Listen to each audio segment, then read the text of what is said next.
Good evening. Kazakhstan marks 33 years of independence today. The nation has been celebrating its achievements since declaring sovereignty on December the 16th, 1991, after the dissolution of the Soviet Union. The world's largest landlocked country has a population of just 20 million people, and due to its vast size, Kazakhstan has one of the very lowest population densities at fewer than 6 people per square kilometre.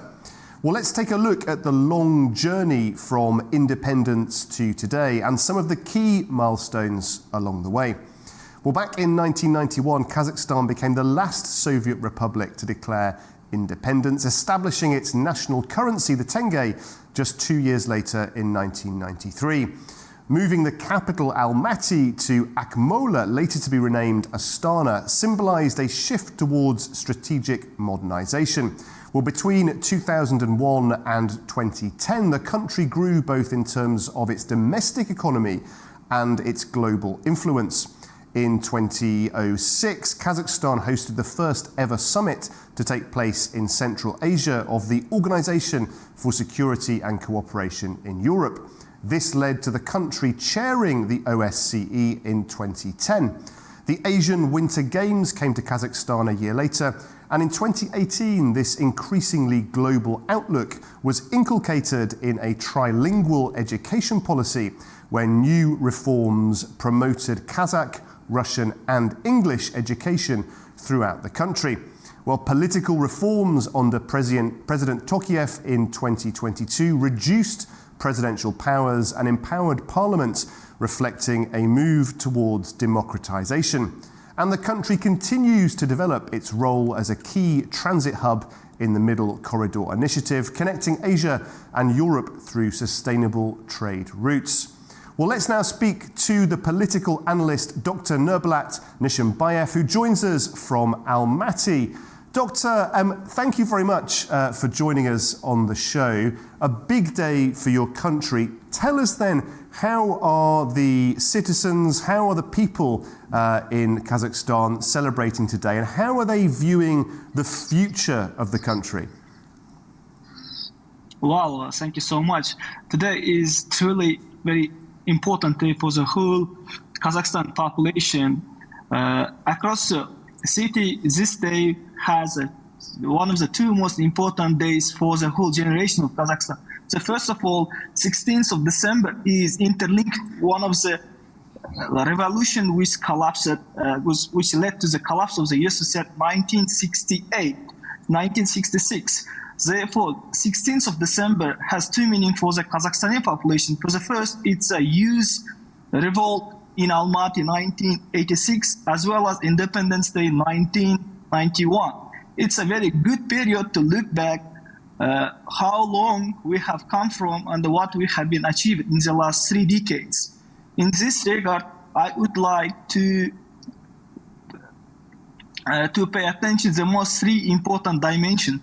The first one is, of course, is institution. In the last 30 years, Kazakhstan was able to create sustainable institutions which works according to the constitution, which has been adopted in 1995.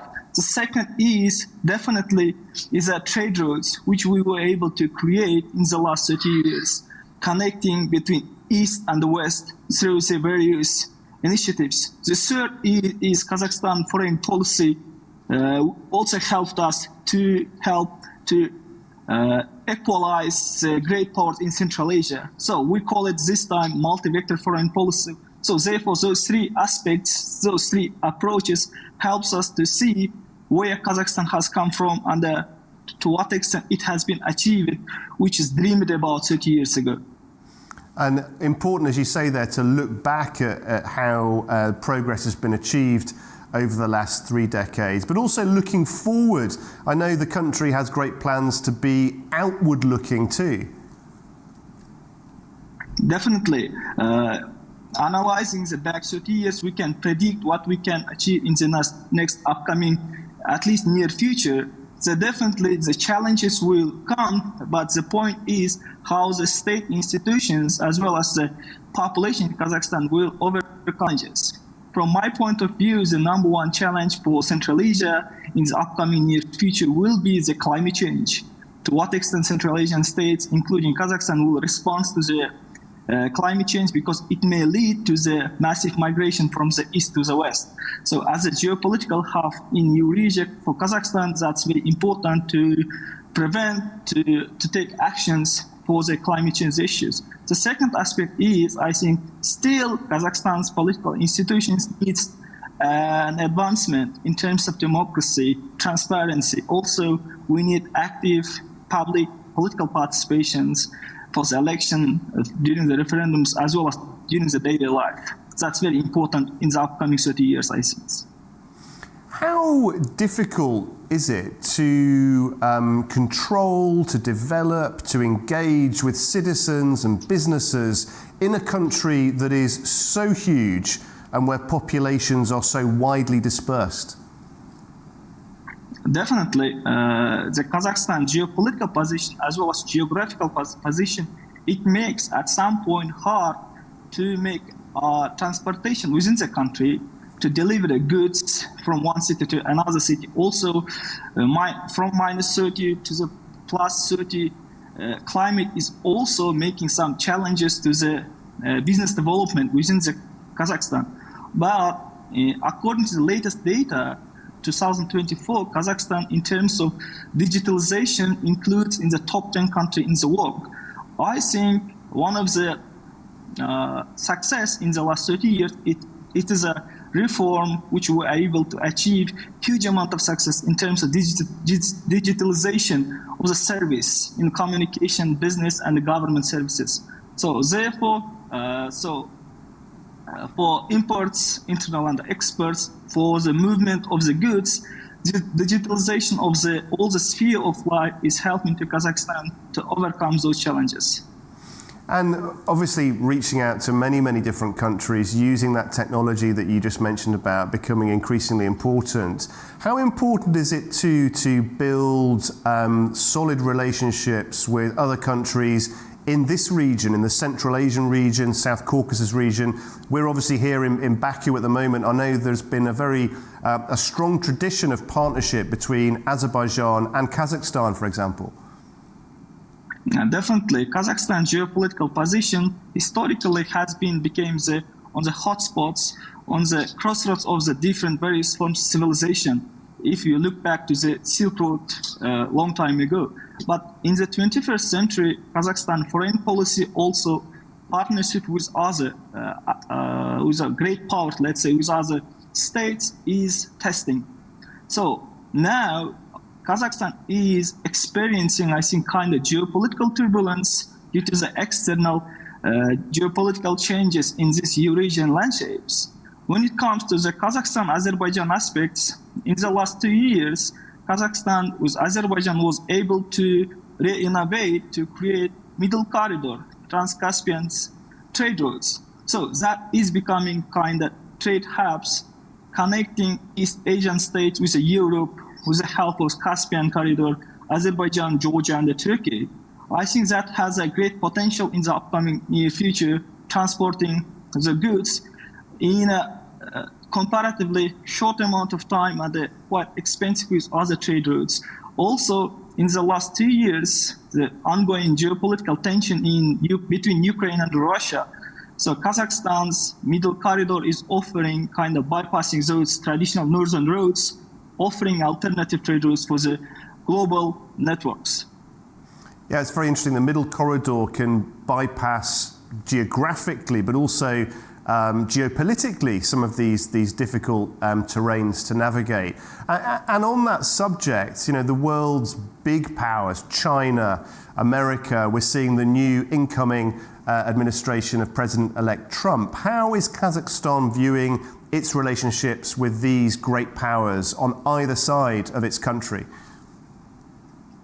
Definitely, the new president-elect of the United States, Trump's reforms will definitely impact to the Kazakhstan's foreign policy with the external partners.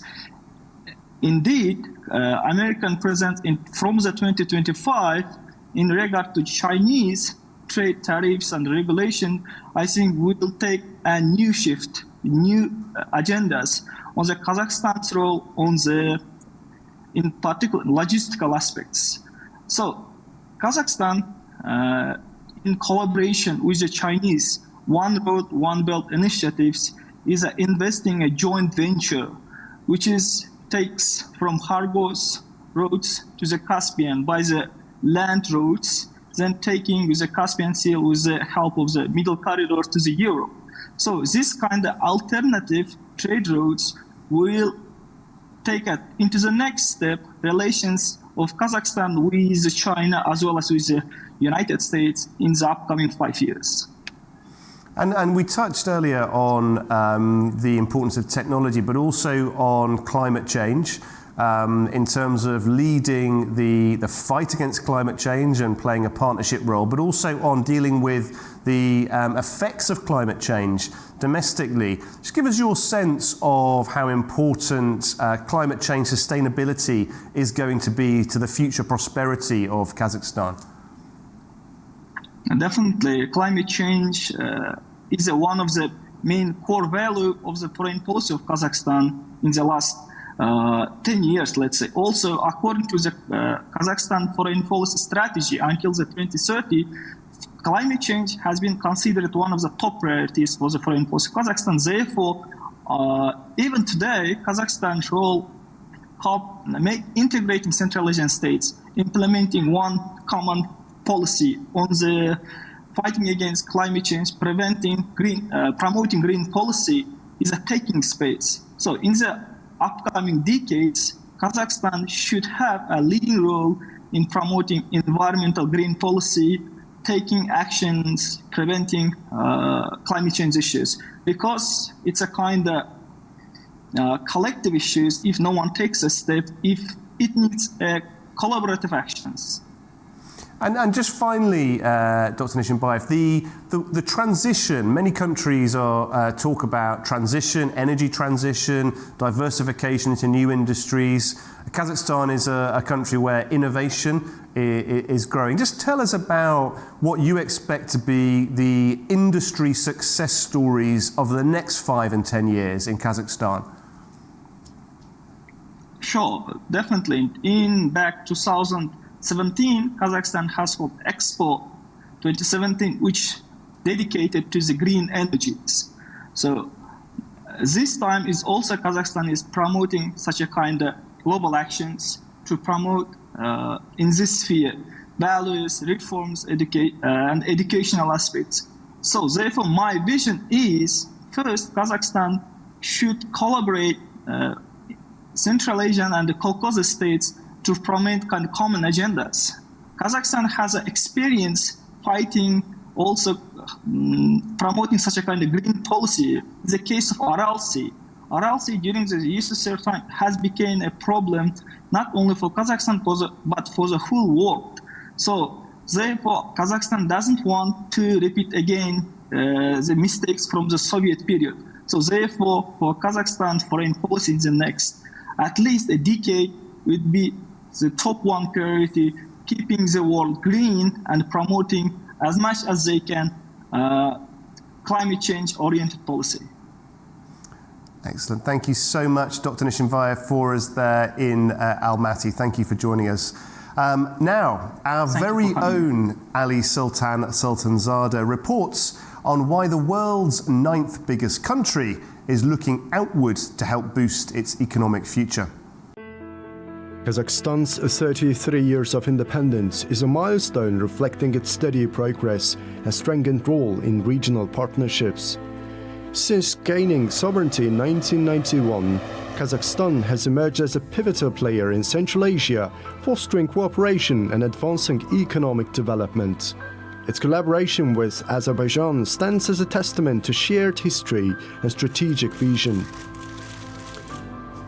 The Akhtar port on the Caspian Sea has become a critical transit hub along the Middle Corridor and trade routes connecting China, Central Asia and Europe.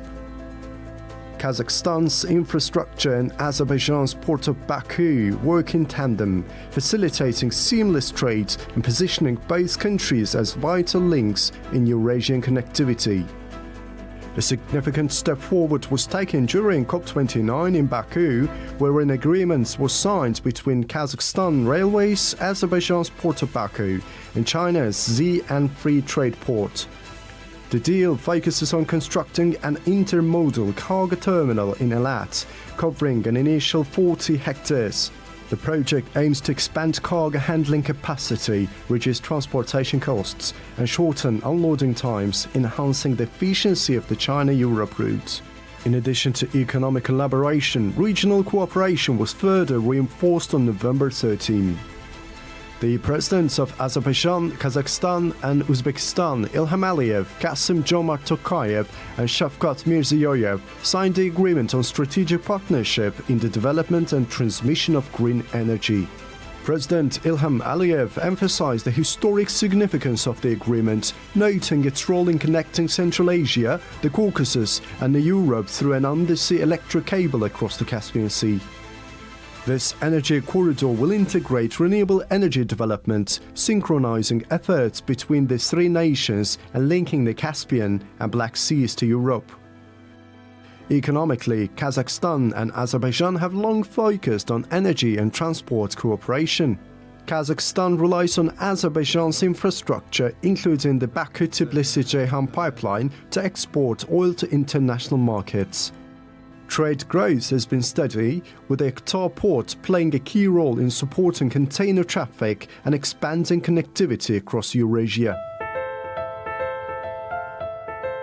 Culturally, Kazakhstan and Azerbaijan share a common Turkic heritage and remain active members of the Organization of Turkic States, promoting mutual understanding and unity. Educational partnerships and cultural initiatives further strengthen the historical bonds between the two nations. Politically, relations have developed steadily since the establishment of diplomatic ties in 1992. High-level visits and signed agreements continue to deepen strategic partnerships, reflecting a shared vision for growth and stability. The Middle Corridor, enhanced by the Akhtar-Baku partnership and reinforced by multilateral agreements, symbolizes Kazakhstan and Azerbaijan's commitment to progress. By integrating trades, energy and infrastructure, the two nations are facilitating greater connectivity across Central Asia, the Caucasus and Europe.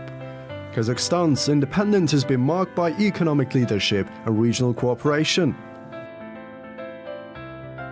Its strengths and ties with Azerbaijan reflect a forward-looking vision, connecting continents through ports, pipelines and renewable energy corridors. Well, that is all we have time for on this hour. Do stay with us on AnewZ for much more news and analysis. And from all of us here on the NewsHour team, we wish you a very pleasant evening ahead.